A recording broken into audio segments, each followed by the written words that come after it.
this. A lot of founders that I know go through this, where you hit kind of an upper limit, and that's that inflection point that we see on the Adhesive curve. This inflection point right here is what I mean by that upper limit. And so one way that you could think about success is how to plan your business for these inflection points.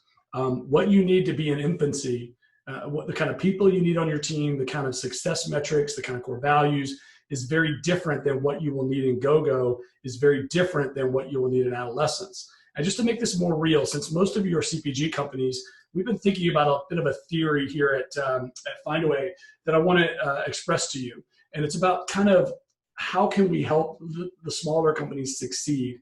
And so there's these different points of sales, I'll call it, to peg it to something, sales, that we think a successful entrepreneur needs to focus like a laser beam on to get to that point and then focus to the next point, okay?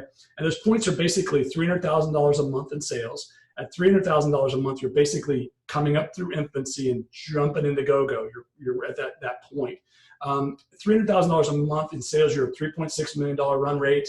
You could make the case that you're a $5 million business, and you could start to raise money at a Series A, for example, on a valuation of maybe even $10 million, 2x revenue. If you're at 3.5 to $5 million, now you're starting to raise money for that Series A potentially at a $10 million valuation. And then the goal is to use that money to get to the next point, which is $1 million a month. And the entrepreneur should clearly be able to run the company to $1 million a month for sure. And now you're at $12 million run rate. You can make the case you're a $15 million company. Now you're starting to get valuations in the 20, 30, 40, $50 million range, depending on your business and how successful you are. And that's the next series where then you're looking to bring in a different kind of capital. And just to talk about the capital and how that approaches this, and that at 4 million is really where you're kind of in full-on adolescence. You should be through adolescence and thinking about selling.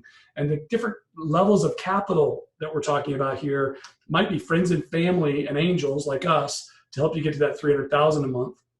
Then there's a lot of venture capital out there that'll look at you at like $5 million in business and angels that might help you get to that $1 million a month.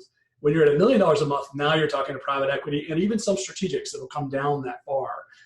And these are just rough numbers. But then once you get to that private equity, typically, this is where I came in Megafood. It was about $1 million a month in sales, and I came in and helped grow it to 60 million. And we got to that 5 million a month, and then a strategic like PharmaLike bought it.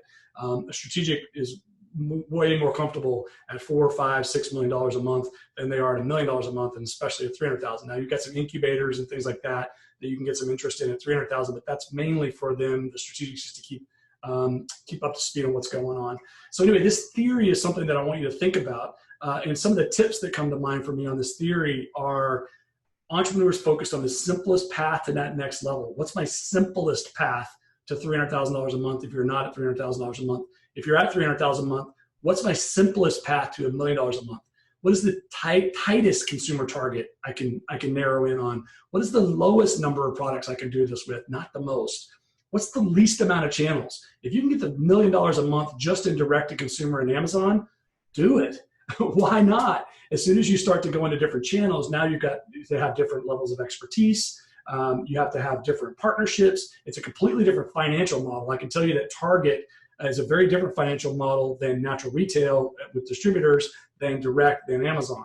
So now you're getting more complicated. So if you can get to 300,000, 400,000, or $1 million a month with 2 channels, direct and Amazon, do it. Or if you're in natural retail and you can get to $300,000 a month in natural retail, do it. Keep it simple is the point.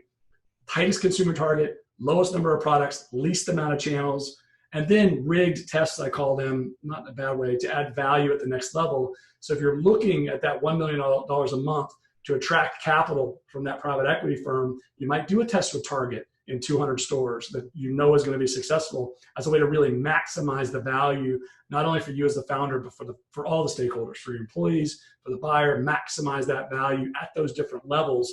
But the whole point of this in terms of how we succeed is really focusing it in and keeping it really simple and straight a path as possible versus trying to make it more complicated and just taking the PO because it's the PO, which I see a lot. And we could do a whole thing on it. I think I've written about that.